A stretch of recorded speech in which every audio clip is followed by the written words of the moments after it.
there's a freshie on the way. Hey, it's Shane and his little podcast, and we're here to save the day.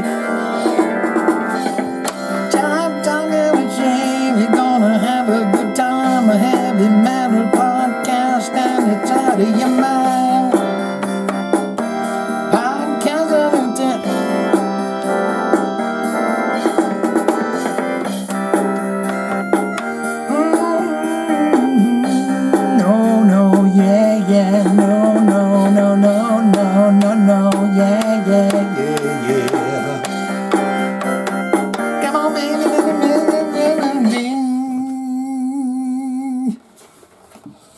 How's your week going? Anything exciting happened to you this week? Jeez. Welcome back, one and all, to the worst podcast in the world.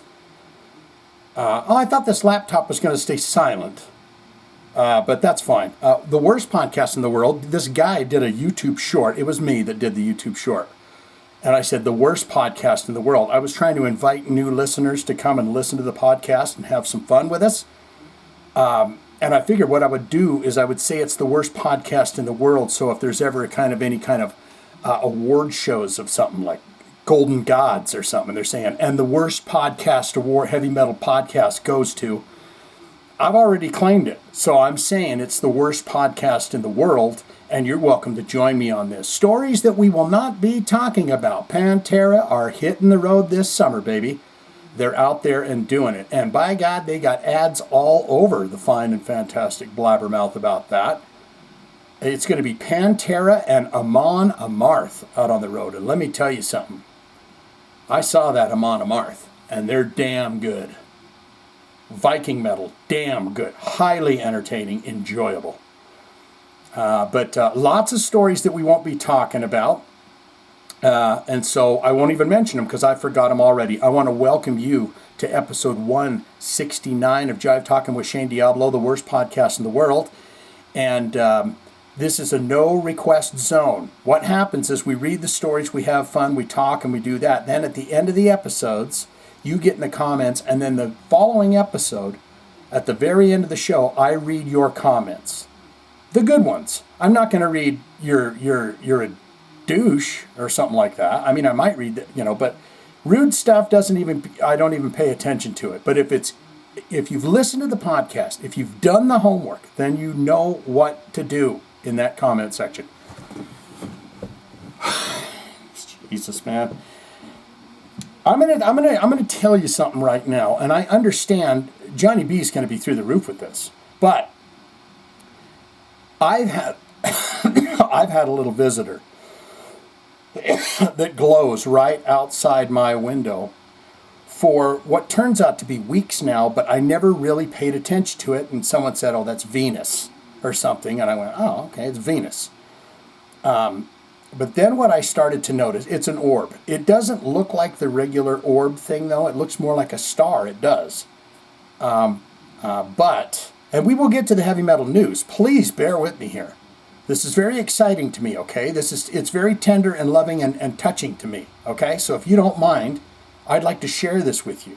I'd like to take you on a little journey inside my boudoir, where I lay down, yes, naked, under my silk blanket. Notice I said blanket. I'm not rich. I don't have silk blankets and sheets. Anyways, so weeks and weeks, this little orange glowing thing right out my bedroom window.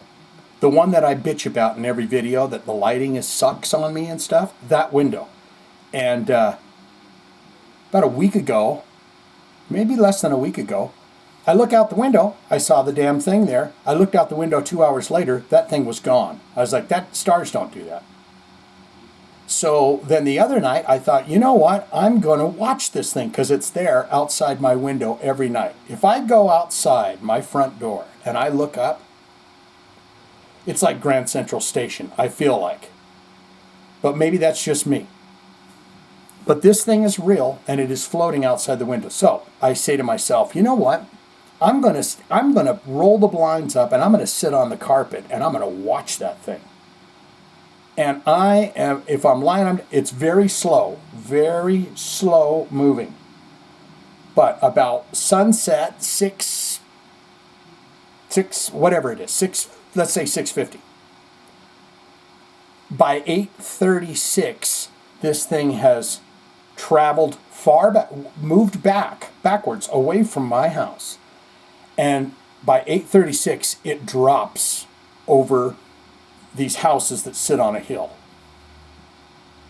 And I'm sitting there the night before last, and I'm going, holy shit. I'm laying in the same position on the bed watching this damn thing, and it slowly, over a 2-hour period, makes its way away from the house. But it will be there in the window.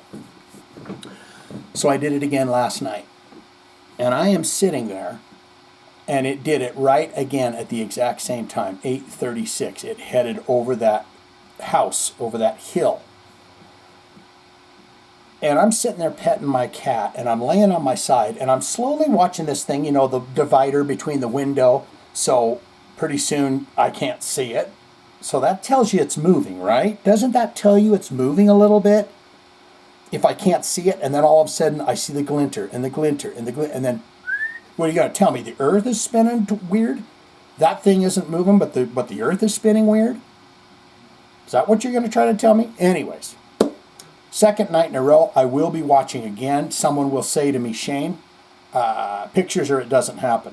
I think even Sticky Doll says that down in the comments about my piercings, what I have down below. Here is the thing that I find weird about it. The first time I went outside with the phone. Something told me inside, dude, you don't need to do that. You don't need to take our pictures and stuff. And I felt weird about pulling the phone out, and because there's it's not a connection, but there's a feeling you get, and it's all good. It's all great. But then last night I thought, you know what? I am going to go out there before it starts to make its way away from the house. I am going to go out and try and take videos. I did.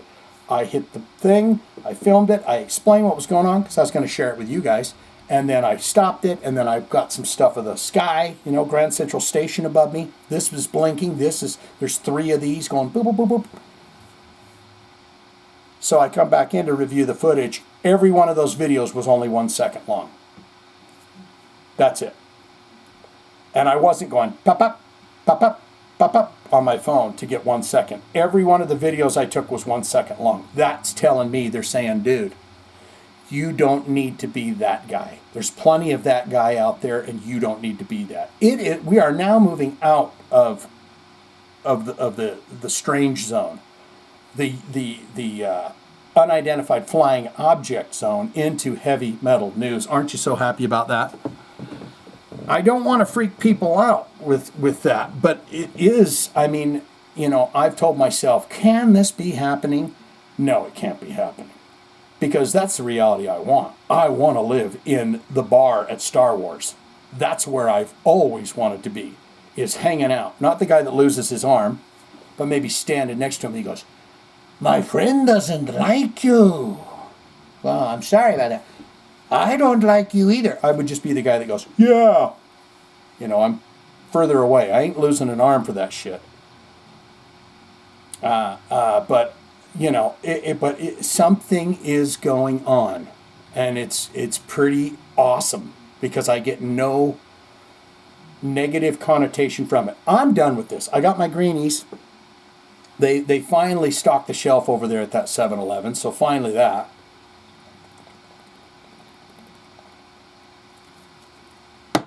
Thank God it's my podcast, right? And I can just rattle on because... you know, usually every video I do, someone's going, fuck, he talks a lot. You know, and this is the same shit I do with the camera off. I sit and talk to myself, and I go, holy fuck, that's a fucking alien outside. That is a fucking alien outside. And there's one, I think, that follows me to work. Because when I go out and I start their trucks in the morning, I whistle. I go,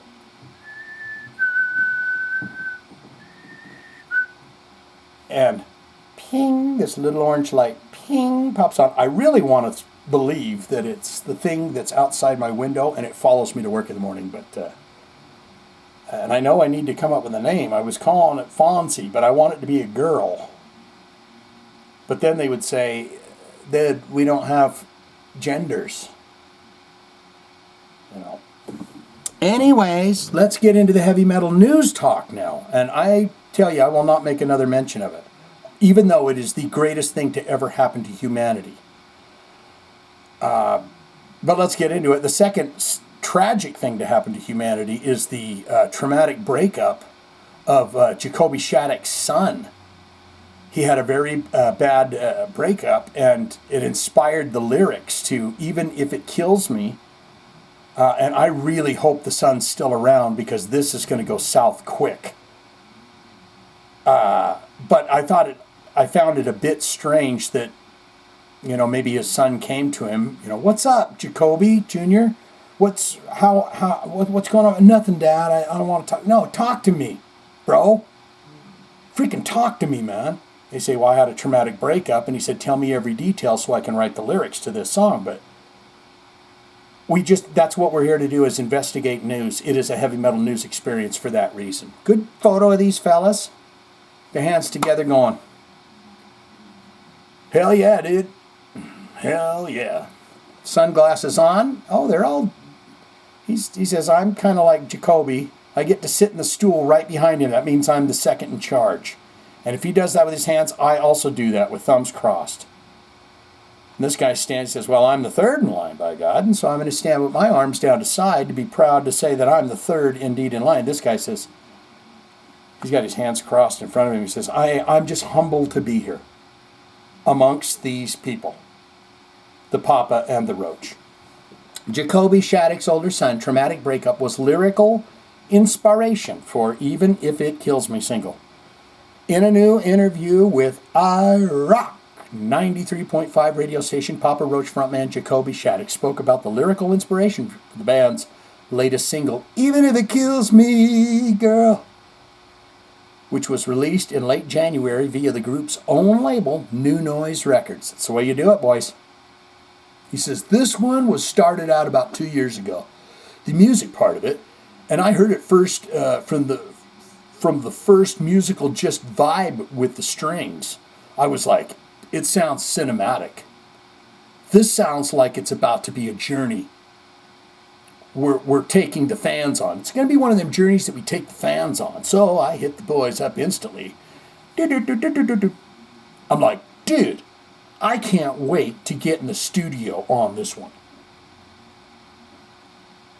Did you call the drummer? The guy with his hands crossed? Then life happens. Some stuff goes down. My older son went through this really traumatic, heartbreaking breakup. It is traumatic when that happens to you. If you're deeply in love and then someone says, I'm not in love with you, it hurts. It stings. Just his whole world was leveled. And I watched my son just crumble.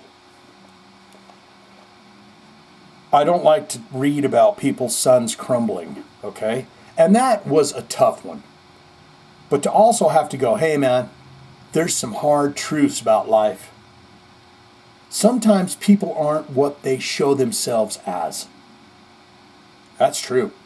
And there's two sides to people sometimes. Not all the time. And you got one, and then eventually discovered that the other dark side of them, you finally eventually discovered that they had that other dark side, and that dark side touched you. And that was really hard for me to watch my son just fall to pieces. And that song was born from that moment of going, I want to be able to help you, but I also know that you kind of got to walk through the fire. That's true. And knowing that, I'm not going to leave you. I'm here for you. But I'm also going to stand in the fire with you, son. That's a sweet daddy right there that's jumping in the fire with him. That's a nice daddy. And I wanted to shoulder the pain. I wish I could. But sometimes we have to go through those moments in life and build character. Who are you? Can you get back up? Well, Let me tell you something. My son, he got back up. I love that. That's a good daddy. Daddies that do good things like that and care about what's going on with their children is a good dad. Nice big empty ad space there. We could have had some kind of, well, I'd go for a pizza ad, really, if I, maybe it's because I'm a little hungry right now. Papa Roach recently completed the European leg of the Rise of the Roach tour. The trek saw Papa Roach bringing its biggest ever production and journey deep through their vast musical catalog, including a celebration of the 25th anniversary of the band's iconic breakthrough album, Infest. Special guests for the global tour were Wage War, we've done them on the channel, in Europe, and will include Rise Against, have we done them? And Under Oath in the U.S. In a recent interview with Uns German Rock Antenne, hello, sir. We are very happy to be speaking with Jacoby Shaddix, uns the rock band Papa Roach, here on Rock Antenne. Shaddix was asked if fans can expect to see a new studio album from him and his Papa Roach bandmates in 2025. He responded, definitely. At some point in 2025, there will be a new record. Probably not. What? There will be a new record. Probably not. It won't be till the end of the year at the soonest.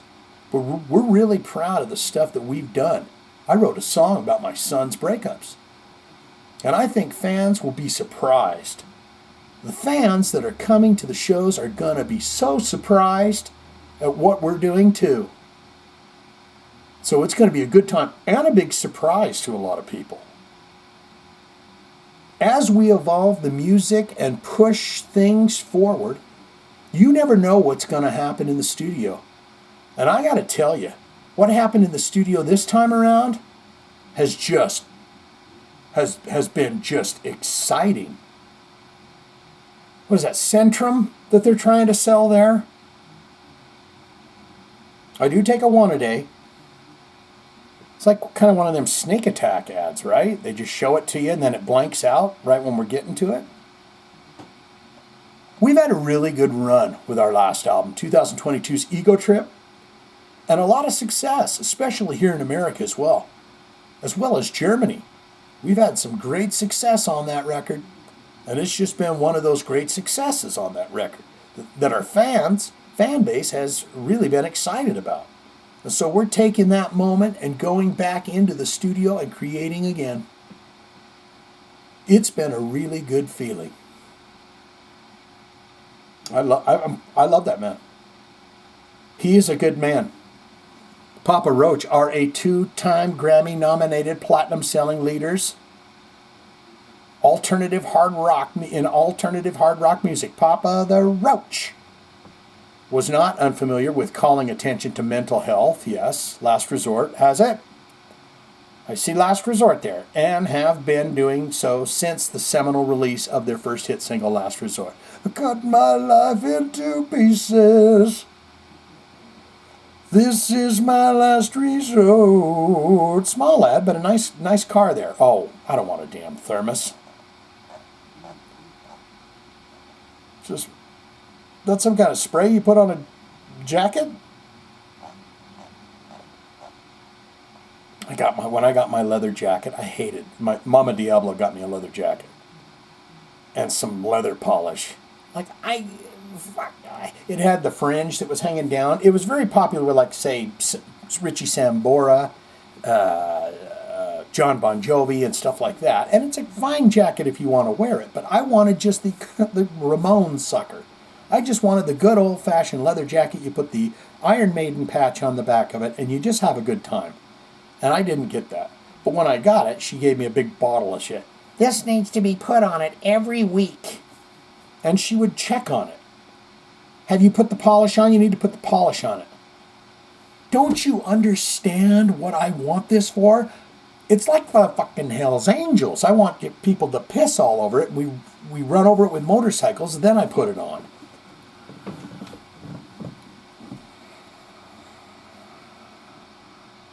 Yngwie Malmsteen coming in here.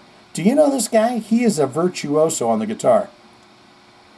And he's not using... Those eyebrows are high, aren't they? I mean, is that... I know he's doing the I'm making love to the guitar face, but I feel like those are still really high. And there is not a splash of dye in him, okay? That's his natural color. He doesn't dye anything. Although he'd be looking good if he had a bit of gray going on in there, wouldn't you, Yngwie? You'd still buy his records, wouldn't you? He's got a banana yellow right there. I told you guys, you don't listen to me when I tell you that that's his favorite guitar. Banana yellow Stratocasters. He just says, "This is the only love in my life that it will ever be, is my banana yellow guitars."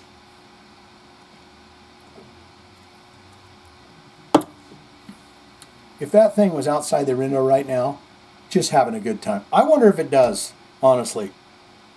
Maybe it started coming to my window because it hears me do the podcast.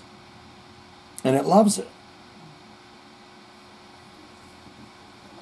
He's got 100. Yngwie says, "So I have at least 100 ideas for my next solo album. I'll have you know." He's a jangler too. You know, he wears a lot of jangly things, bracelets and rings, and they call him Mr. Bojangles. Dawn Osborne? Is that sister, Dawn Osborne? Is she the one that didn't want to be on the Osbournes?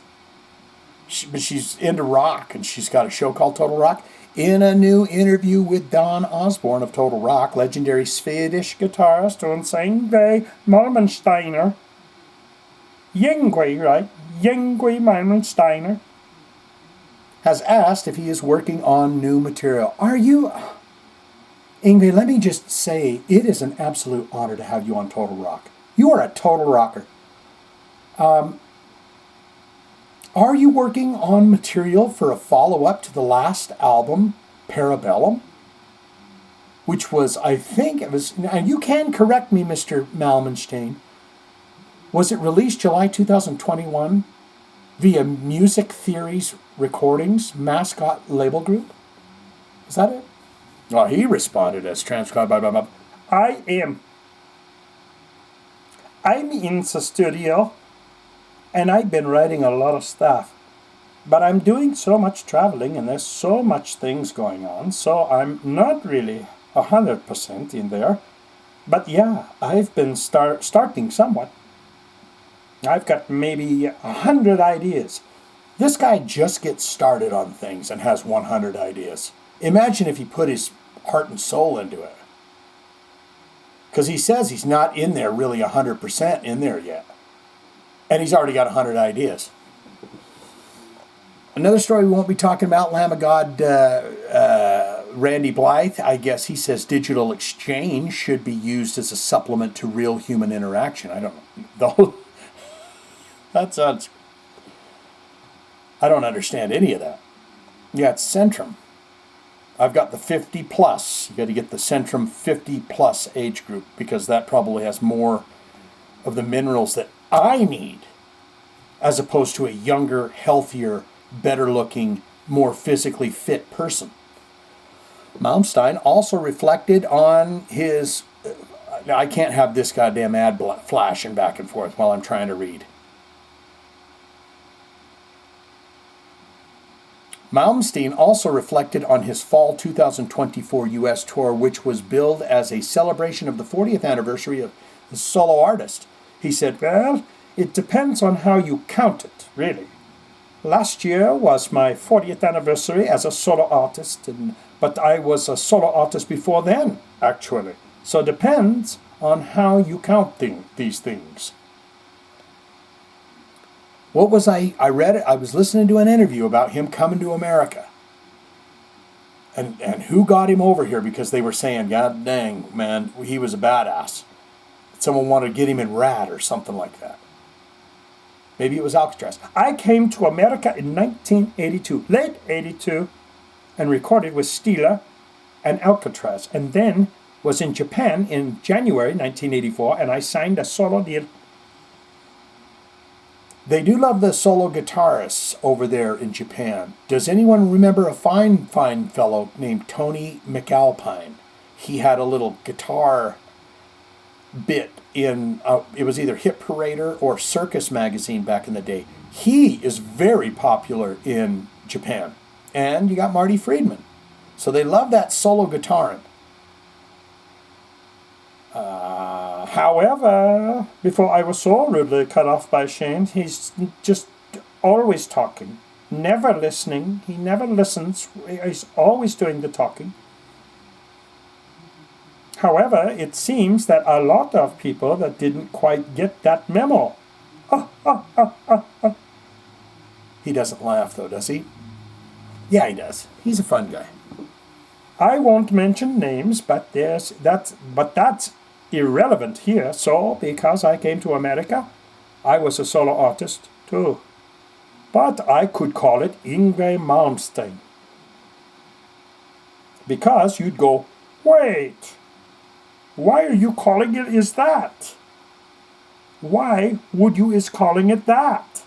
So I called it Rising Force or Powerhouse and stuff like this.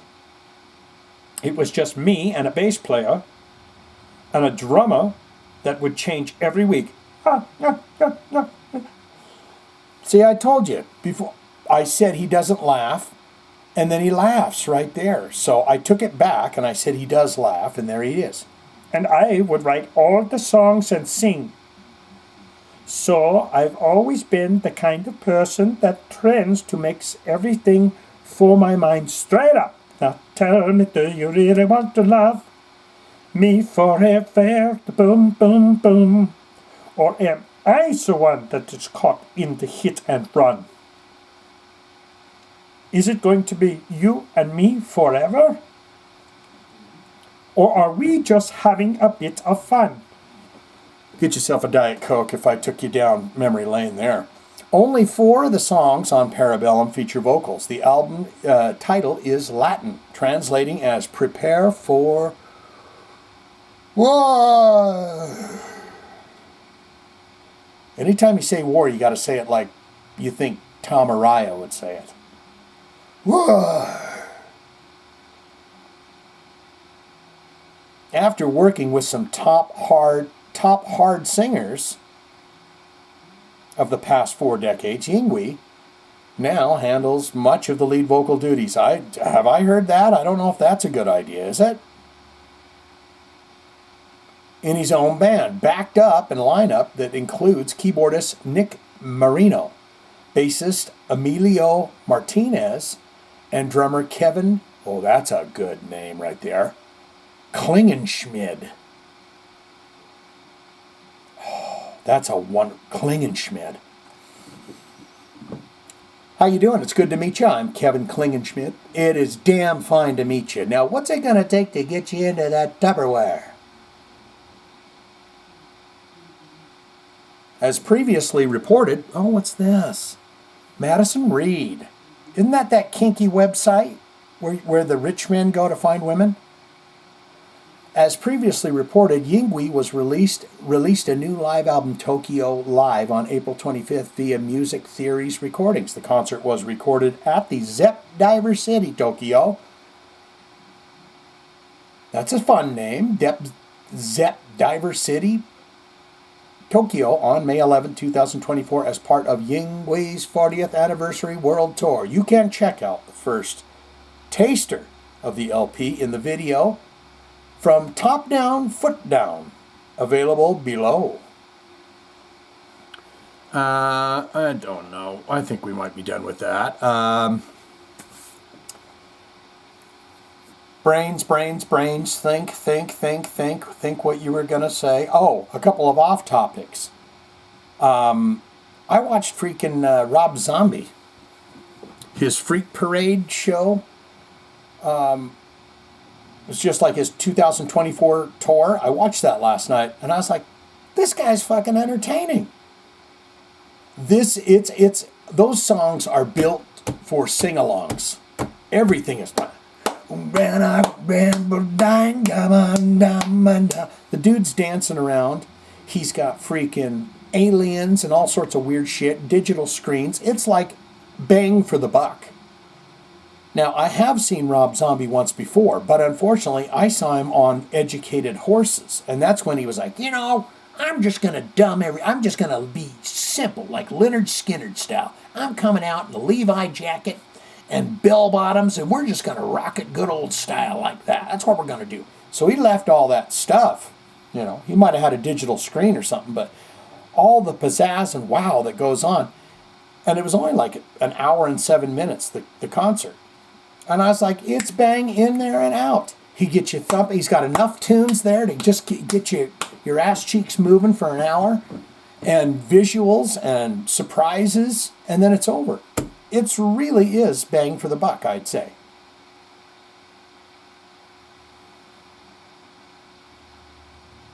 This guy wears double rings.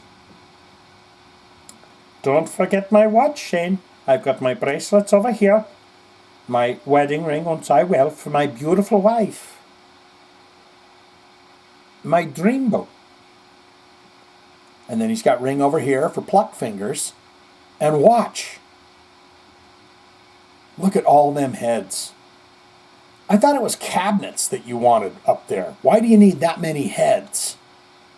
Can some guitar nut get down there and tell me what that's all about? Look, he's got 3 half-stack cabinets down here, and he's got 4, 8, 12. What's after that? 16. He's got a lot of heads there. I'm done with it. Paul Stanley. I didn't want to bring this fella up. And if we're talking about eyebrows, quite frankly, he's just got his up higher. Maybe they share the same eyebrows. Maybe it's the same company they go to. Give me a set of them Yngwie Malmsteen eyebrows. Paul Stanley explains why. If you remember in the last story, we kind of, he talked about Kiss being pissed and them not being there, and Ace and Peter not being at the final show in Madison Square Gardens. Pardon me for not spitting the damn thing out. But we also made mention of the fact that Bruce Kulick didn't even get a ticket to the damn thing, and nobody was really present for it. So I wanted to find out what Paul says about that, because he said Paul Stanley explains why no former Kiss members were celebrated or mentioned, or even mentioned, at the band's final concert. And this better be good, Paul. It better be good.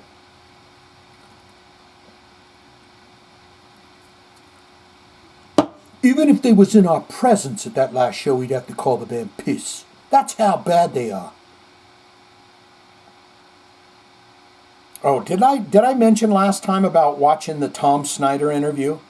I thought I really thought about sitting and doing a video where I just watch it, but it was really boring because I was just so invested in every little detail. But Kiss Dynasty era, Tom Snyder, maybe you guys will talk about it in the comments.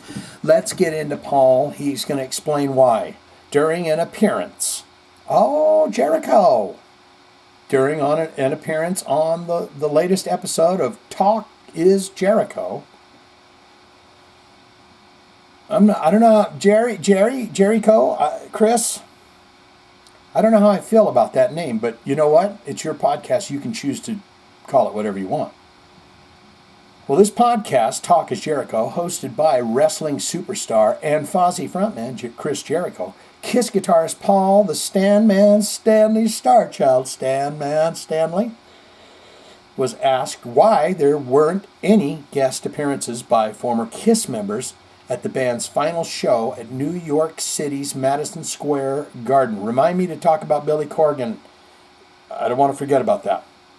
Appearance, former Kiss members at the band's final show in New York City at the fine, and dare we say prestigious Madison Square Garden in New York City, NYC, they call it NYC there, and also Big Apple, in December 2023. Paul responded as transcribed by The Fine and Super Delicious, blabbermouth.net. To be somewhat diplomatic, there were people who made unrealistic demands of what they required. And it's not about that. It wasn't, for example, a celebration of the beginning of the band. It was a celebration of 50 years of a band, as opposed to a tribute to the start. So as far as Ace Frehley, the original Kiss guitarist, and Peter Criss, the original Catman drummer, they weren't there for many reasons. And I've said it 100 times, and I'll say it another 100 times. We couldn't be here today without those guys, without what those guys did. And we couldn't be here today with them. I like that. We didn't get here without them, but we couldn't be here today with them.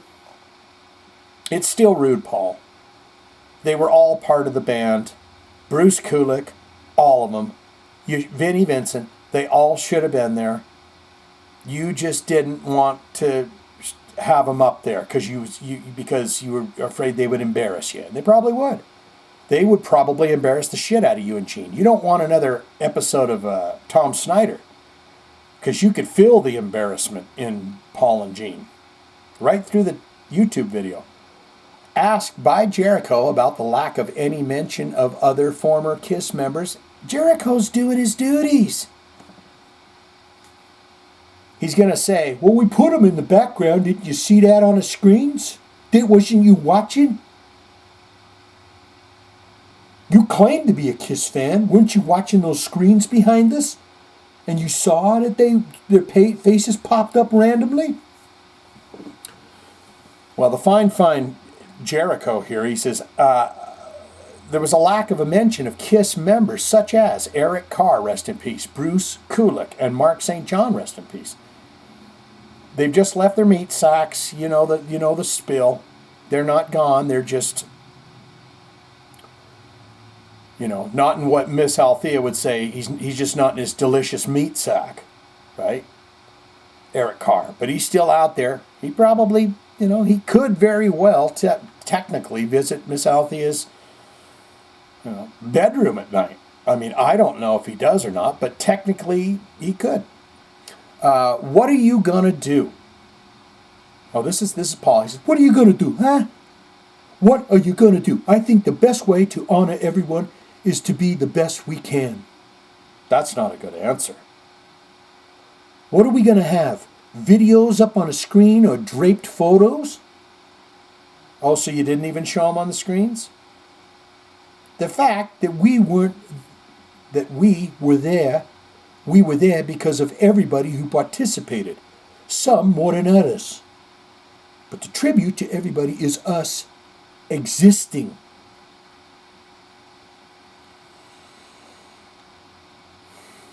I don't know how I feel about that, Paul, quite frankly. That's a very between the lines kind of an answer you're giving there. I don't know if I quite appreciate it regarding how he feels about Kiss's legacy, especially in light of the fact that bands like the Rolling Stones are still continuing. I know what he's going to say. Well, let me tell you something, buddy.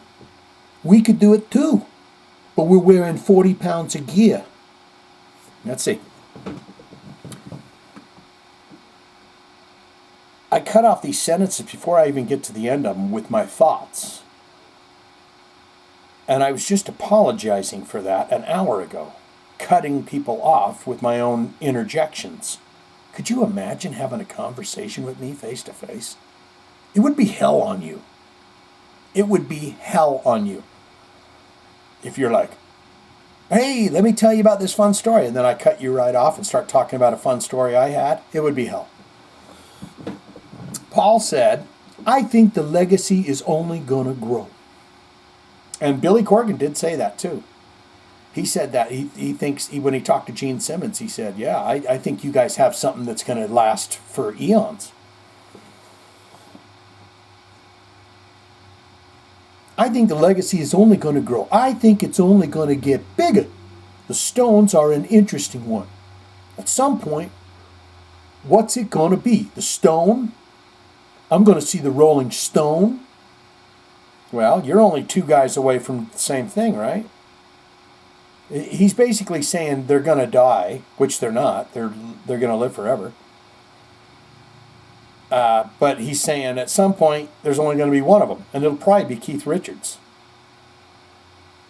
They have survived more decades than us, certainly, and are an institution.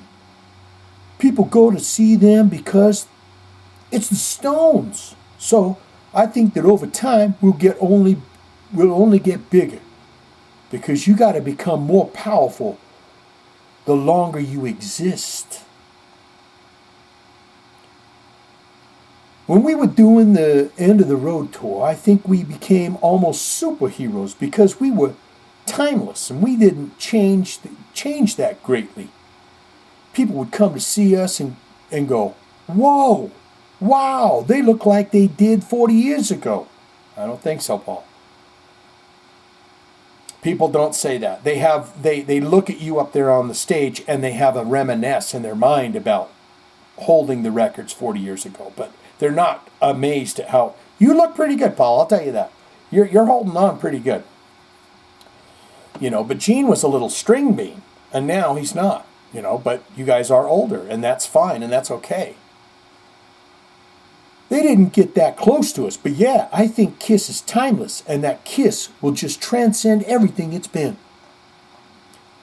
Last year, ex-Kiss guitarist, there's the Bruce man right there, Bruce Kulick, told Finland's Chaos Sign that Stanley and fellow founder Gene Simmons missed a really huge opportunity when they failed to acknowledge any of the band members, former band members, during the final concert. It's not just about me, Bruce clarified.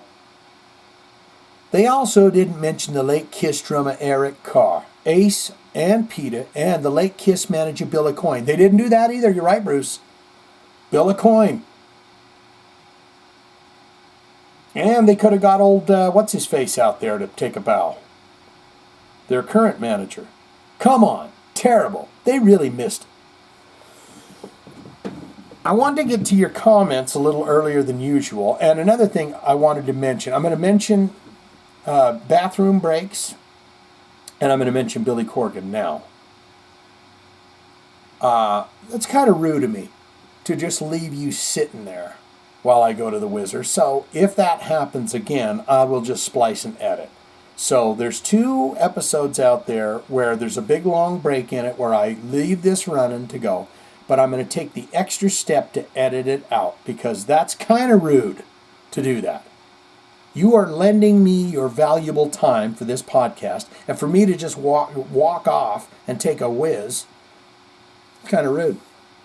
It's kind of fucking rude if you ask me. Please don't stop listening.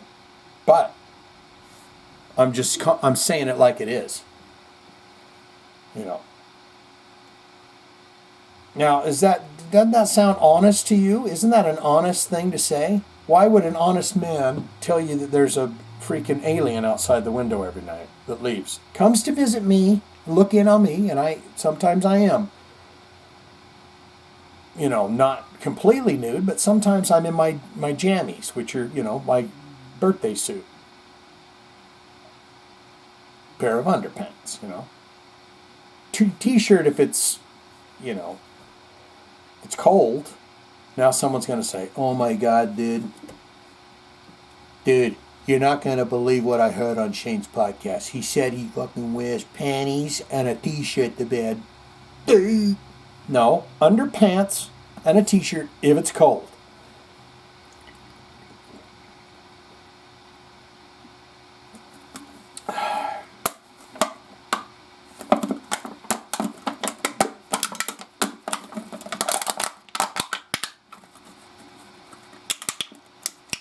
You can't even see what I'm doing because it's a green can, but I'm crushing it. I'm crushing it to hell. I'm crushing it to hell. There's no such thing as hell. Heaven, that might be another matter altogether, but anyways, I gotta get away from this shit right now because I don't want the damn comments filled with you know what I'm saying. I don't want it to. We don't need to get into religion and stuff around here, okay?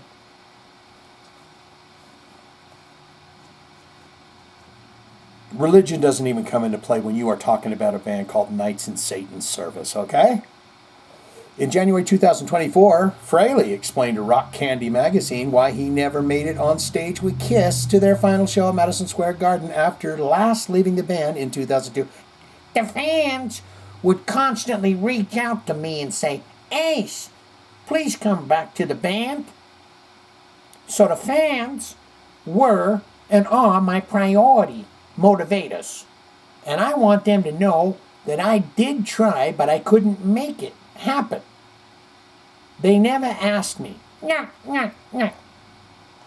What's this kid? How old are you, Tim Tim? I'm 4 years old today. Oh, Gutty. Get in the back seat. That's the front seat's for grown-ups. Fraley dismissed the idea that his well-documented troubles with drugs and alcohol could have been a reason for Simmons and Stanley not reaching out to him. I'm sober. And all my friends and associates will tell you as much if you had to go talk to them. I got to the point in life where drugs and alcohol had taken me over. And I'm just so happy to be away from all of that. Bless you. Although, Ace, there has been a show or two that could fall into question here in 2024. Some may or may not say, I think he had a few drinks. Despite the much reported rifts between Simmons and Stanley over many years, nevertheless, Fraley insisted that he still had affection for both of them. It's weird because they all do, don't they? Gene and Paul can really go to town and say whatever he wants, but all of them really kind of, even Vinnie Vincent, they come back and say, I love him. You know, Paul calls Ace on the phone, tells him to fuck off and all this, and I want people to know that I do love Paul and Gene. I wish things would have been different, but it wasn't to be. Nor does Fraley hold any animosity towards his replacement, Tommy Thayer. He's a good guy and deserves a break. He's not me, but he never was going to be me. In a lot of ways, I'm having a deja vu right now because we've read this before. He's not me, and he's never going to be me. In a lot of ways, his task was impossible. I was listening to that Shock Me solo. I was listening to Kiss Alive the other day. And I listened to that record so many times, I played the tennis racket and pretended I was every member of that band, that I know every nuance. I know every note. I know the little clip in the middle of the Peter Criss drum solo. I know every word that Paul says, wow, hello, but every bit of it. And I was listening to that Shock Me, and when he goes into the solo, just ripping. Just a ripping good time. Let's get over here. Indeed, you might be happy to know this. This is the last story of the evening. Then we're going to get into your comments. I do not have to use the restroom at this time. And maybe that's because we're just doing a 4-story banger here. But David Ellefson, songwriting splits. I wanted to hear his take because if you've heard me go rattle on about it, you know that bands that stay together are ones that split songwriting credit. If, you too, I don't know what, Bono might get an extra piece of that pie, but, all the bands that you're like, they're all original members. They were all getting a piece of the pie. Coldplay, stuff like that. They say, we're going to split it all. If that singer for Coldplay wants to go off and do a solo album, he'll make another couple quadrillion dollars, but we share.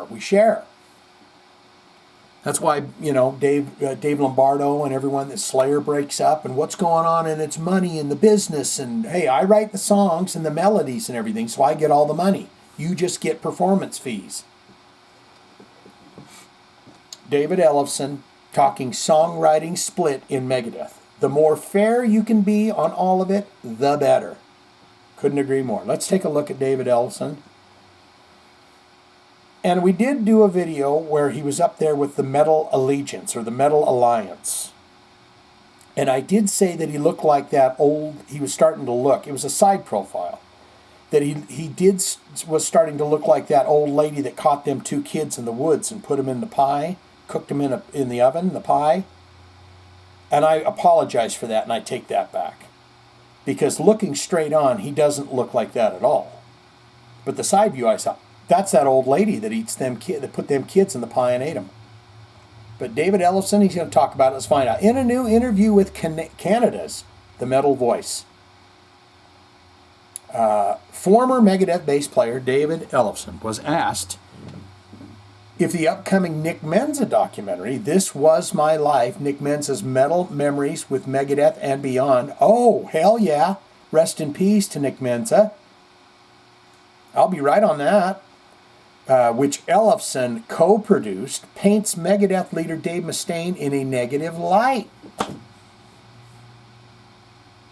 Or if it's a fair depiction of how everything went down during Menza's time with the band. Ellefson. Oh, Dave's going to chime in. I don't think he got anything right. He don't know a damn thing. You know, after he watches that documentary, Dave's going to have a few things to say. I think it's very fair. Ellefson responded, I think it's very fair. I went to great lengths to make sure that Dave is viewed very fairly. That's a red flag, isn't it? We've got to make sure everything we're going to say about Dave Mustaine is fair and balanced. He's held in high esteem, in fact. What Nick said about him, even in Nick's book, Mega Life, the autobiography of Nick Menza, I read his book. I was the first guy interviewed for his book. Did you just read your part? That's why you were the first one to get it, though. He was the first one to be interviewed for the book. He's like, I got to get that book. The first day it comes out, I got to get it. Got to start reading it. See my part. I was nervous about it because I was in Megadeth at the time, and I didn't want this to be any kind of shit talking. No, I think it's very fair. There's absolutely nothing slanderous towards Dave at all in it. I made sure of that because Dave was my partner during that time. Good ad space area there, ripe for the picking, ripe for the taking. You could have put a big old Pantera ad right there. The further you get away from it, you know, it's just Pantera. You see, now who was it? Who was what? Well, Pantera, were they a band before Zakk Wylde and Charlie Benante? I can't remember if they were. Dave and I always had a saying, you praise in public, you criticize in private. That is beautiful. And with the internet and all this bullshit now, people seem to have suddenly forgotten that. Like when you send ding-dong photos to some lady on the internet, and then she goes, hey, I'm going to share these on Gabby Ho, the website.com. Suddenly forgot that. They just go on there on the internet and talk shit about everybody. Would this be considered? This ain't considered that, is it? This is investigatory. And that's not cool. It really isn't. Even Nick's comments about his relationship with Dave, I noticed, in Nick's book. He would be upset about something and then he'd say, but I realized I needed to make amends, or I realized I was wrong about this, or I realized it was Dave's band. Nick would tell me that. He'd get in the car, and we'd be going to the airport or something, maybe in light lunch, in between rehearsals, whatever. Or we'd be traveling, and he'd say, I was talking to my dad, because Nick's dad was a badass. Don Menza, called him Big Daddy Don. American jazz saxophonist, really. He's a fucking badass in his genre. And Don would always say, he goes, God damn it, boys. God damn it, boys. It's Dave's band. Do it his way, da-da-da. And it's got the da-das in there. Because Don worked under some pretty tough guys. Buddy Rich, Louis Bellson. He did a ton of studio work with the greats. And he played on records with Toto. He played on Madonna records. I mean, Don's a badass. So Don knew. When when you're hired, suit up, show up, shut up, play your part. You know what I mean? Fucking Don. Get your check and go home, boys. Get your check and go home. And don't cause trouble. I think probably Don was as hard on Nick as anybody. Ellefson went on to talk about how certain bands share everything equally regardless if some members never write lyrics or melody, while others have one or two main songwriters who receive the lion's share of royalties. Look, being in a rock group, it was hard because one of the things that was successful about that Rust in Peace lineup is we really did try to make it a team and a group. And that means that we're trying to work together, yet everybody has a different role. Then Megadeth manager Ron Lafitte and I talked one day about songwriting, because look, songwriting, publishing, and how the money is split, that's a sure way to either make a band stay together or split it up. What did I just say? And now he's going to say one of the great bands, Rush. Rush's Geddy Lee talks very openly about it. He goes,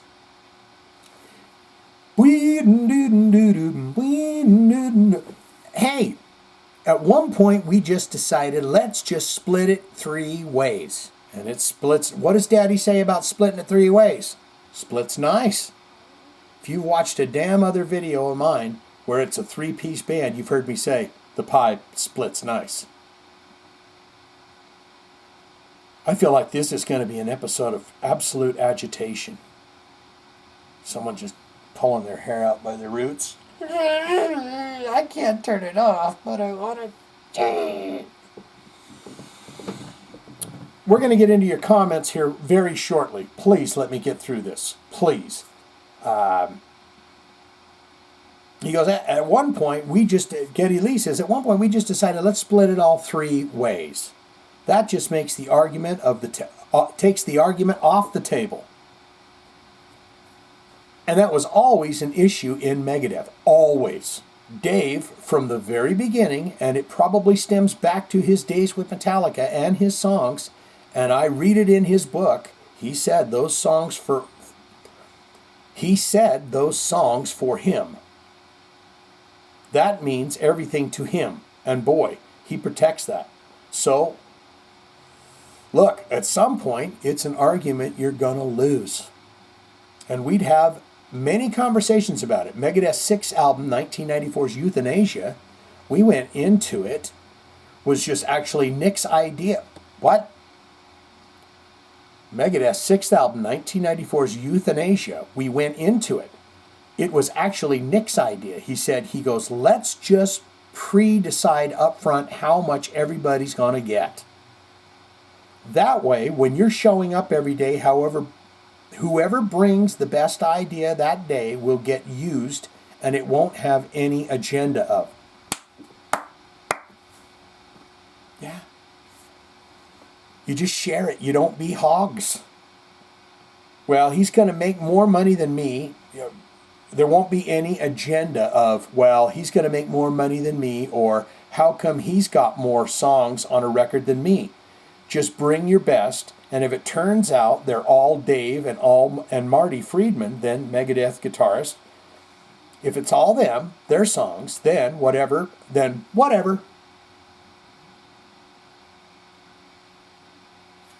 At least me and Nick will get paid too. And it turned out to be, I think, a pretty fair split of stuff. So, that was Nick's idea.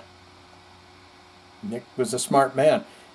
It only worked on one album, and Dave didn't want to do it anymore. Of course. He saw the comeback. He saw the receipts. I usually get a lot more than this. This feels light. But he's Dave Mustaine. What are you going to do, right? But it was a great album, and it was one of the most esteemed, especially internationally. One of the greatest Megadeth records that we made. Because it feels like a group. It feels like a team.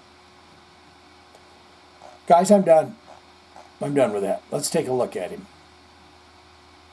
I see, and I wouldn't have wanted this leather jacket either. That's just a little too cool for school. I just wanted the good old-fashioned one. And you know which one I'm talking about. Just the good old freaking Ramones one. All right. Let's get into your comments here. I'm kind of my bladder is kind of alerting me that you do have some time to spare, but you know. So there might be an edit in here, and you're welcome for that. I'm turning over a new leaf. All right. The Revenant coming in here. The Revenant back. I'm way too high to comment this week, but when I finally come down from all of this, I'll tell you a story about Lorraine Lewis. I had an doink doink incident with her. Love this podcast. Love you, Shane. Paul Stanley is nothing without Peter Criss. There, I said it. Well, you know what, Revenant? I love you too.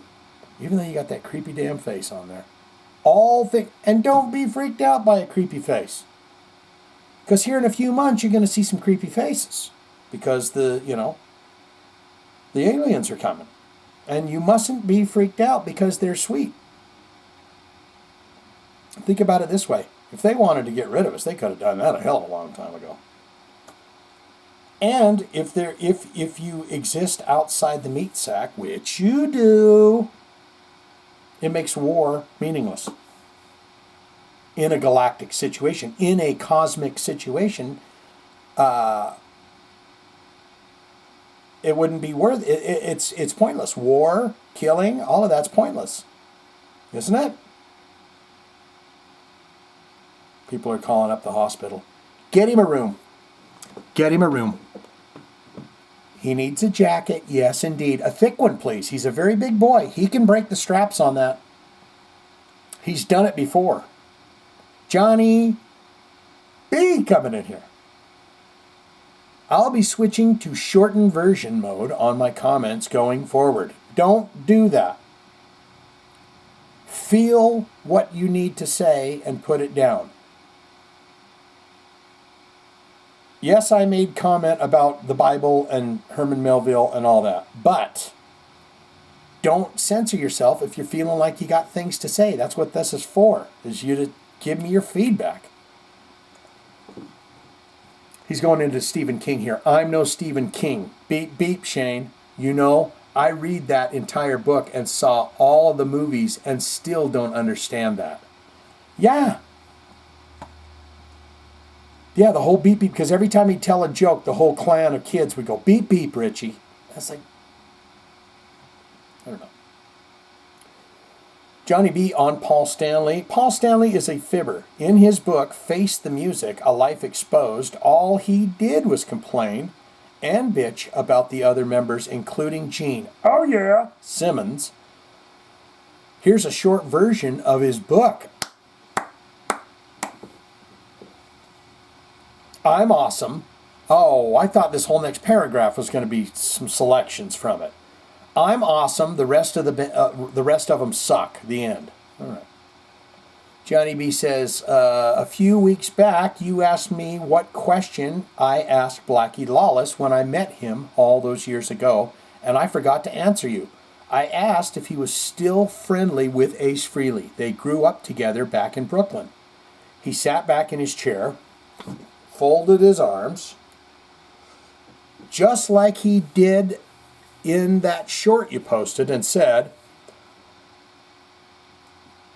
"That's an interesting question, and I will answer it. But first, let me tell you a story."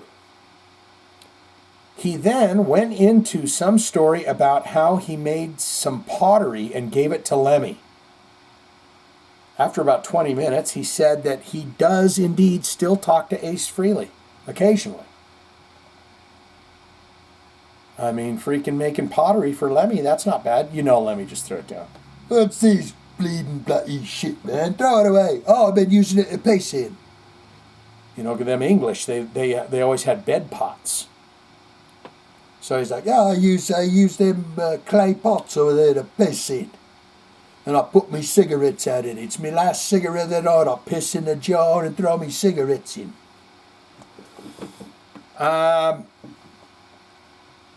Johnny B says, another great and wonderful episode, Shane. I hope all is well your way, sir. It could never be better.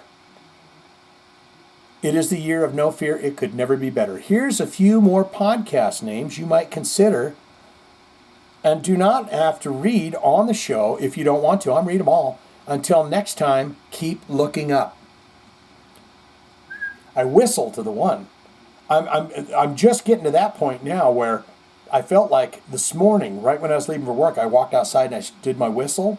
Because I've been doing that, but I felt like it actually kind of worked this time, so I did it at work and I whistled, and then one showed up there. So I'm going to start putting that in the repertoire and see what I can, The guy that I work with, he's like, there ain't no goddamn thing. And I said, that thing right there in the sky, at work, that thing right there is in the sky is one of them orbs. And he's like, oh, I thought I saw it move. And I said, yeah. And then we went inside, and not 5 minutes later, I went out to start those trucks, and he had gone. That's when I did my whistle, and it popped back. Is after that incident right there.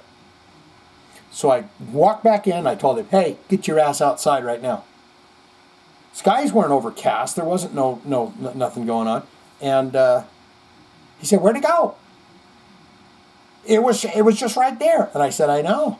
And then when I did the whistle, it popped right back up. I'm just saying, I'm not the orb whisperer or anything. I'm just saying I'm having a hell of a good time with it. I'm having a damn good time. Johnny B, please don't decide to hate the podcast because of this talk. We're gonna flush our system of all of that. It is a heavy metal news podcast, but when something exciting like this happens to me, I feel like I need to share it with you. Do you mind that? Anyways, let's get into this. P.S. Last week I said keep your tip up, and that was an ice fishing reference. Oh, is it? I'll go back to keep looking up. Yeah, but you had two lines. You had something. Really, it was something that freaking, who was the guy from X-Files? Something he would say. Anyways, here's Johnny B's titles for my podcast. Jive Talkin is my business, and business is, okay, I like that. Jive sells, but who's talking? Now that is solid. The Jive, the Talkin, and the podcast. Now you're just doing Megadeth titles. Fistful of Jive Talk. Among the Jive Talkin. Well, was that an Anthrax reference? Among the Living? Yes, it is, because fistful of metal. All right, very well. Very good, sir. You're doing a fine job there. We're proud of you. Keep it up. Mike Buchanan, the 69 man, coming in here. Finally, we are getting to the movie I've bumped twice on movies that are bad, but we love them anyways. Creepshow. Very nice choice, sir. 1982. Worth the wait? Question mark. Or the anticipation doesn't match the wait? Question mark. Creepshow is a Stephen King, George Romero collabo, and marks Stephen King's screenwriting debut. And this one kind of fits with this week's episode 168. You talked about Stephen King. Nothing like ending with a bunch of bugs to leave your audience, Mr. Pratt. Oh no, Mr. Pratt. Yes, nothing like ending with a bunch of bugs to leave your audience with that creepy crawly sensation, incorporating a unique visual style that directly emulates, I didn't cut anything off here, right? Emulates the comic books that lit the spark of the macabre in a generation of mid-century kids. Creepshow is among the most faithful adaptations of the classic horror anthology format, based loosely off of a comic called Tales from the Crypt, The Vault, or Horror and the Haunted of Fear from the 1950s, unlike more detailed narratives, I'm reading this really poorly, and I'm sorry. Unlike more detailed narratives, the story in Creepshow are essentially vignettes of similar structure, each focused on one key horror idea and gradually sucking each character into its orbit. Everyone you see on screen is going to fall prey to some supernatural threat or an iconic twist. Some might condemn the sort of design as simplistic design for mass consumption without too much investment in character or atmosphere. But in some ways, it's also got a type of genre purity in the way that it distills its spooks into one interesting idea per story. Some of the stories embrace the horror elements more cleanly than others, particularly those written by Stephen King, while the others lean a bit too heavily toward comedy or slightly outlandish premise to keep the mid-century thrills going on. The Crate, that's a good one, likely stands out as the weakest, really, of the bunch. Still, Romero was clearly having fun with the source material that was dear to him. Such an interesting role for Leslie Nielsen. Yes, he's a villain here, but one with an easygoing and jovial personality. Blub, blub, blub. Let's do that. Blub, blub, blub, blub.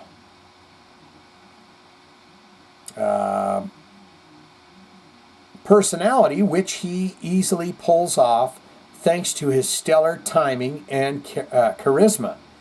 And we can't forget old Ted Danson's in that story as well. Maybe he's going to mention it.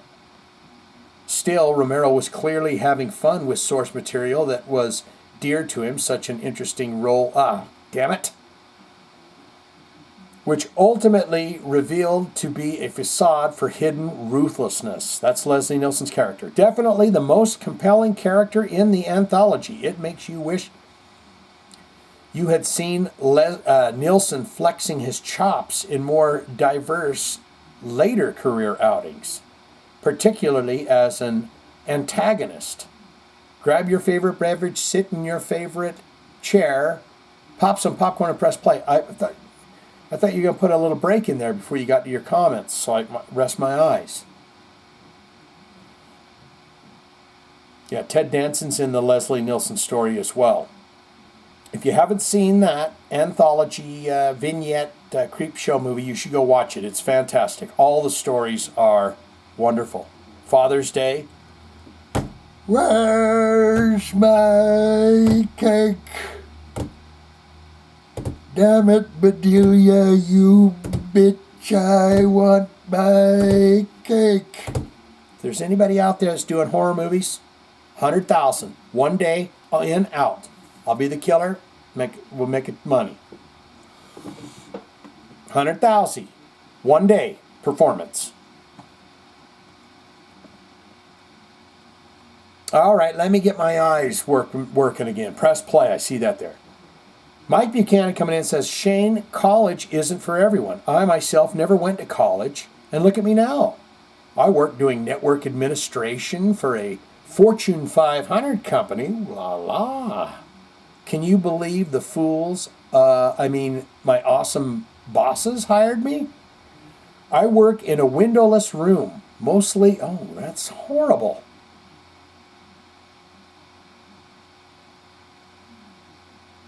I work in a windowless room, mostly by myself. Well, it just got good, buddy. You ain't got the windows, but if you can be by yourself, that's great. As my coworkers still have the ability to work from home most days. I do have 2 days a week where I am not alone now. This allows me to play music as much as I want, and that allows me to, send you to too much...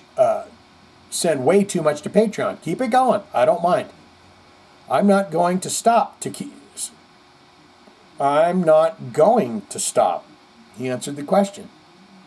To keep up. Kidding, of course. I'm okay with you not doing any videos from stuff I send your way. No. I like doing all request. That helps me to find more music. You know what I mean?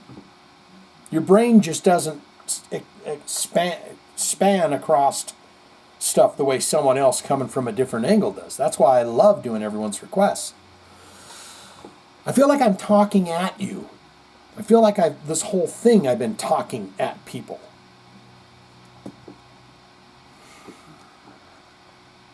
I do have 2 days a week, and I can play music. This allows me to put in the request. Patreon, I'm not going to keep it up. Getting, of course, I'm going with not doing any videos for my stuff. No way. Yes, so. Sounds like Paul Stanley was more worried about his cut of the paycheck versus having all of the members of KISS being there. Mike Buchanan says, woohoo, Partridge Family. Why, oh why, Rocket Mafia, why? And if you saw the video we did Wednesday, then we checked in at a live performance, and they may be the greatest rock cover band of all time.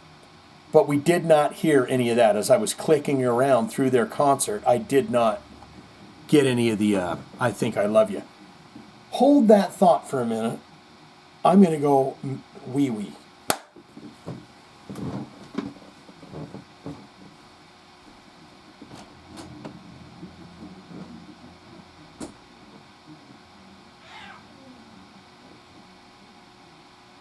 And I'm back. Here we go. Back with Mike Buchanan. I know that you know that already, but I am now refreshed. Sounds like Paul Stanley's worried about a paycheck, right?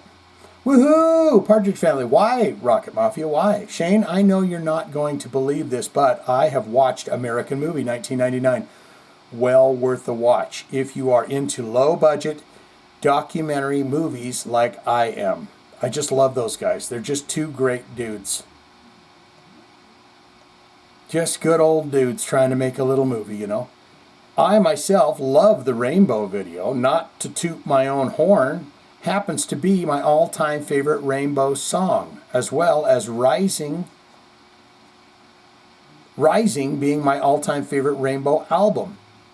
And Bonnet only ever sang on one Rainbow release. Mike Buchanan says, somewhere in all of that stuff I sent you is a video of Chris Squire doing a bass solo that I thought you might love to watch. Chris Squire.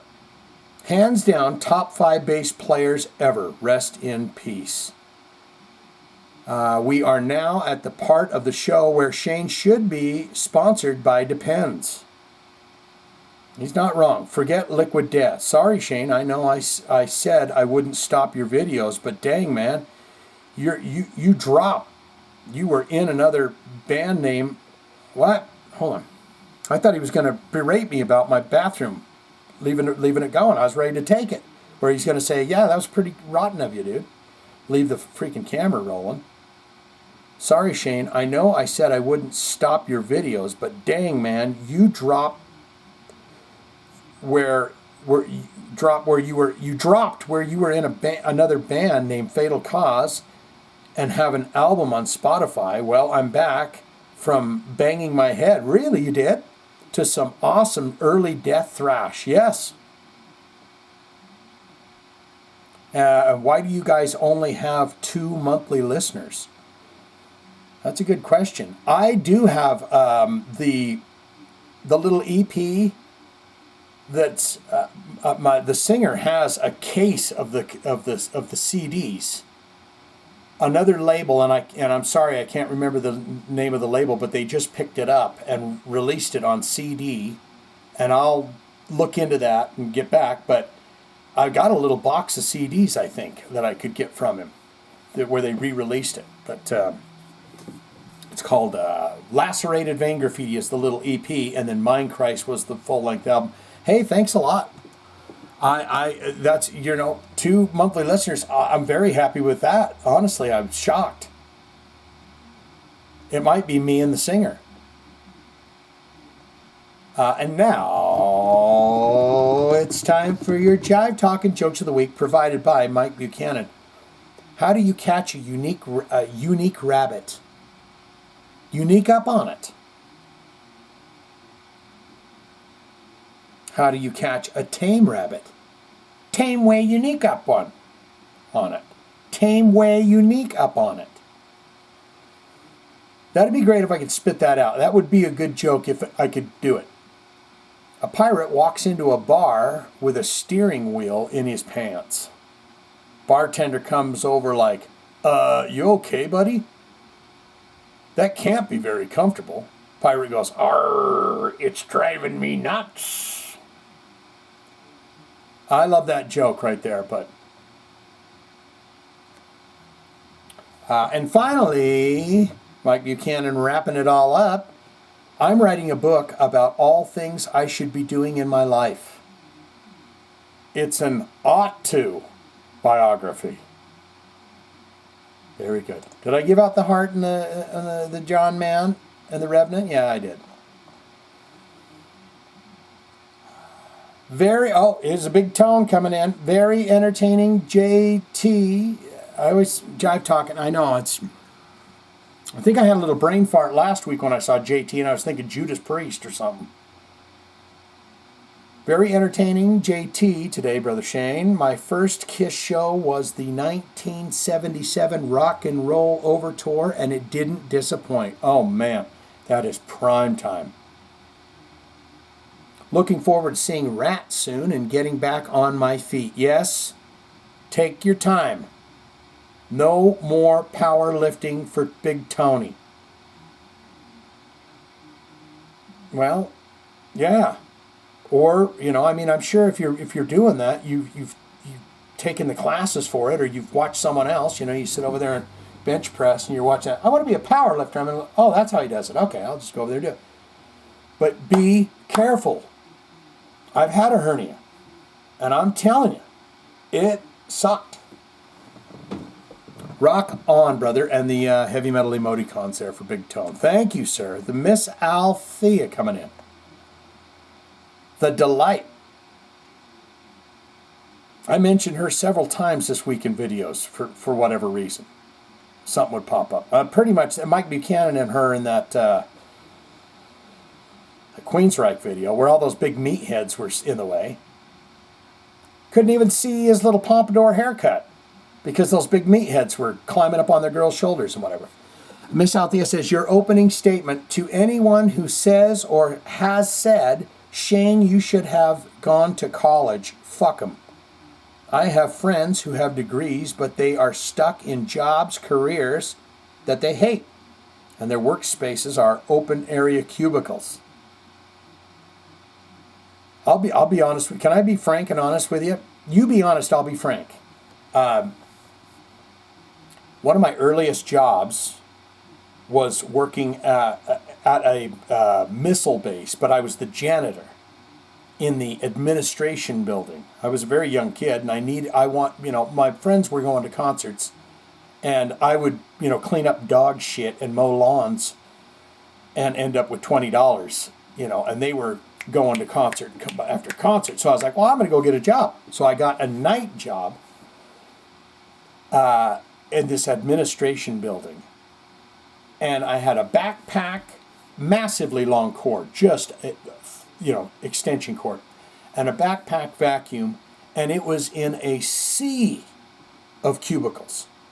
And I was on a floor, called it K floor, K section. And it was hundreds of cubicles. And all I had to, they say, you don't touch the papers, you don't do anything, you don't even get your dirty eyes on them. You go in there, you vacuum paper clips and any little paper goodies. You don't touch paper, you don't do nothing. Dump the trash can. So where you're talking about people that work in the cubicles and they hate their jobs, I love that. I could listen to my heavy metal records, my Walkman, and just go in, you just work your way down the... So I enjoyed the cubicles, working amongst the cubicles, whereas the college grads despise working in the cubicle. Very poetic. I love that. I have dreams about it going. I'd love to go back to a peaceful vacuuming job. That'd be great. I mean, I do have higher hopes, but if all else fails, just a good, solid vacuuming job. $30 an hour, 6-hour shift, 7-hour shift. Others totally abandoned the career path they spent 4 years or longer earning and a degree in, my husband being one of them. I only have 2 college credits to my name, acquired almost 40 years ago, but I have been in a job that I love for that long. That's the way you do it.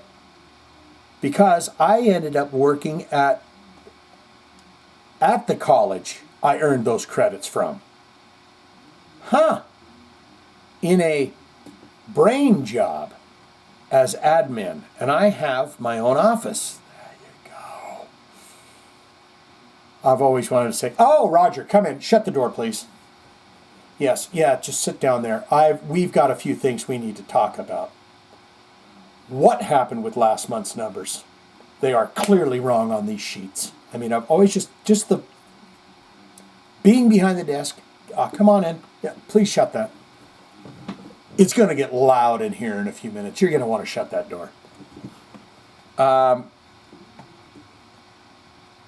don't. Brain job as an admin in the office in the college I earned the credits for. I am not discouraging anyone from higher education. All I am saying is that sometimes a degree is subjective and doesn't really mean anything. You know what? I'll make another brief point, especially with coding and stuff like that, because it changes so fast with that kind of stuff that everything you learn is like, I've got a friend that he does that, and he's constantly learning the updates and the new things and the new coding and the new thing, and it's like, as you lose it for 2 years, you're out. It's like, well, you don't know the new stuff. See, if you're just dumb like me, you use your body to lift heavy stuff. And then when you hurt your back, they go, oh, well, we're sorry to hear that. Good luck to you, and I hope something pans out for you. I will not interject again. Higher education. All I am saying is that sometimes a degree is subjective and doesn't really mean anything. I don't need a piece of paper to prove that I am smart. And I will say again that your brawn is appreciated. Have you seen the photos? My OnlyFans? I don't have one of those, okay. Don't go looking, and don't go make one for me either, and copy and paste my face on it. And if you do that, you know what I'm going to say next. Find someone that's got a great body, and a good one, like a real good one, Not too, Goldilocks zone on that. Not too. Yeah. Miss Althea on Paul Stanley, and no negative memories, in quotes. Yeah, okay, and there was a degree of blah, blah, blah with what he was saying and his attempt to put a positive retroactive spin on the state of affairs. I think he is just trying to overcompensate for not having all the surviving former members participate in the final show at MSG. To me, it is all translated to, we could not have done it all with everyone. We appreciate everyone's... We could not have done it all with everyone. We appreciate everyone's contribution to the band over the course of its career, but sorry, we will not allow you to so much as walk across the stage for all of 30 seconds during our Swan Song concert. 100% yes. Oh, and I don't think we're going to say any of your names out loud either. Yeah. They didn't. They didn't bother with it. You think Gene's going to say, hey, man, this is wrong, man. Grab little Paul by the shoulder and say, listen, you son of a bitch. It's wrong. 50 years of Kiss Knights in Satan's service, and they were all part of it. They were all members. What are you doing, you little bastard? We got to at least fight him on stage. None of that. They all went, okay. Sounds good. Eric Singer can't say anything. Because he just, look here, you just shut your mouth, all right? I don't need to hear a damn word from you. So, it is what it is. Miss Althea on Rocket Mafia and their cover of the Partridge Family's I Think I Love You. The original is near and dear to me, so I was a little taken aback when I heard about this. I have listened to the song and I'm okay with it at best. So you've listened to the Rocket Mafia's version of it. I will just leave it at that. Rest in peace, Paul Lynde. Jason, and your impression where you... I'm just going to say this before I interject. Paul Lynde adjacent, this is what she's talking about. Paul Lynde adjacent and your impression. You were thinking of Charles Nelson Riley. That's indeed who I was thinking of. And maybe it's because he has 3 names that I can never remember it. Oh, Miss Althea is going to tell us what a Mercari is. Mercari, yes, it is an e-commerce company. Similar to eBay or Craigslist. Oh! They are based out of Japan but operate worldwide. Invaluable, in my opinion, to Western, read American fans of Japanese bands and being able to secure swag and other merch at what I consider to be a reasonable price. Fantastic. Wonderful. Paul Lynde. They did have a lot of characteristics of the same, yes? Looks like we get a double dose of one of those double macchiatos from the Starbucks. We got 2 of Mike Woods here. Mike, now I haven't looked in there, but is there going to be, you're new here, so is there going to be a request? Let's find out. Thank you. Mike Woods, let's check him out, see his numbers. He's got 3 hearts received and 7 comments. My friend, you're getting 2 more. Thank you very much for your heavy metal news experience. Really don't want to dictate to you what to do, but it's something we would like you to know about. Okay. Mike, you could have put that all in one comments, dear. There's your heart. We really enjoy your broadcast for us. The best one was just your last one with Stargazer. We would really like you to watch the documentary Long Time Running by the Tragically Hip and share your first time emotions with us. I've watched that, I want to say, because that's the Canadian rock band, and then the singer was diagnosed, wasn't he, with cancer or something, and then they went on a tour. Because I'm a rockumentary junkie, and I'm pretty sure, and I did shed a tear because I'm a tender man, and I do cry if crying is called upon in a situation. I will cry, and I do believe I did shed a tear at that. But it's kind of a triumphant goodbye or a triumphant we did it, because there you go, my friend. Oh, this guy right here. We got who we got. Jerry Greetings? How do you say that, Jerry? Jerry Greetings? Damn fine name. You got 1 comment, bro. Is it this one here? You're going to get a heart today. Aren't you happy about that? Shane Diablo rules. Oh my God, and he gets a thumb too. Your first comment, you get a thumb and a heart. Well done, sir. Jerry, whoever you are. Sticky Doll coming in, piercing down in your pants, Shane. Dear God. Pics or it never happened. All right, I'm going to tell you the truth because I told you I'm an honest person and a fully transparent person. I lied. I don't have any piercings. I had my ears pierced. I took them out. I used to have this thingy pierced. Whatever that was called. That's it. Okay? So I don't have jewelry in my nether regions. But I think you knew that already. and pick or it didn't happen, I'd spoil your dinner. I'll tell you right now. You'd say, I'll never eat again. So I guess if you're going on some kind of a diet, ask me to send you some pictures.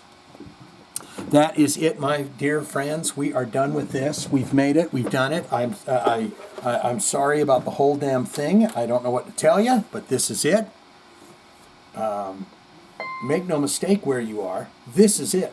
This is the podcast. This is the place for it. This is where we do it. So get out there, seize the day. Now, I'm going to tell you something. I'm going to tell you something that you are welcome to try regarding our space friends. I did not see them for a long time. And I was going, I don't see them. Why don't I get to see them? Here's the keys to perhaps opening that door to seeing them before everyone sees them.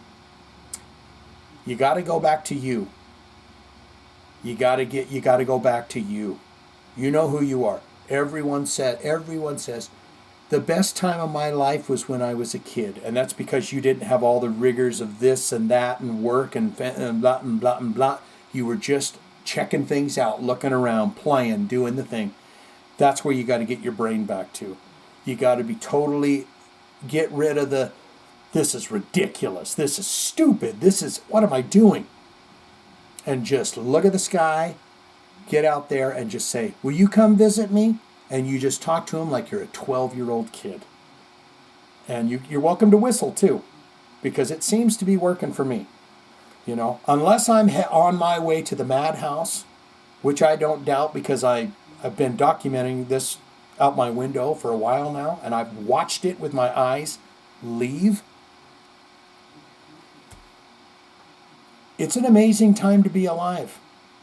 I'm telling you that, my friends. You are in an amazing time to be alive. I know we're going through hell, and there's a lot of terrible shit and terrible people. That is true. But the wall is coming down. And you are living in one hell of a time to be alive. This is it. Make no mistake where you are. This is it. And I'm sorry if I'm scaring anybody. But it really comes from a loving place. When you just let go of all of it. The bills. Oh my God, we're past due. What are we going to do? Just everything is just constantly, you know. I haven't watched a lick of news. I couldn't tell you a thing that's going on. I have cut all of that out. No war, no news, no nut. I do everything that I want to do. I do my podcast. I listen to music. I draw kick-ass pictures of Dee Snider.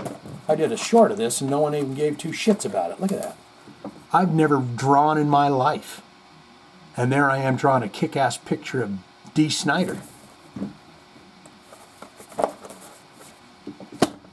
That's all I'm saying is when you go out there with a sweetness in your heart and a purity and just look up and say, I love you. Would you come talk to me? Could you come say hi? Or don't. It's entirely up to you. I just love it. I love all that stuff. But I'm a space kid.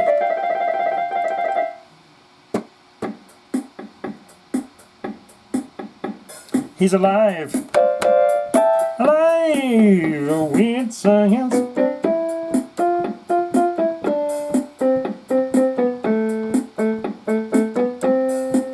If you like this podcast, leave your phone number, baby girl. Don't do that. Don't put your phone number in the comments. That's a really bad idea. Jive Talkin is over now. I know you're sad, but come back. Don't be so mad. Don't be so mad. Don't be so sad. This is really going to hell. It's that beat.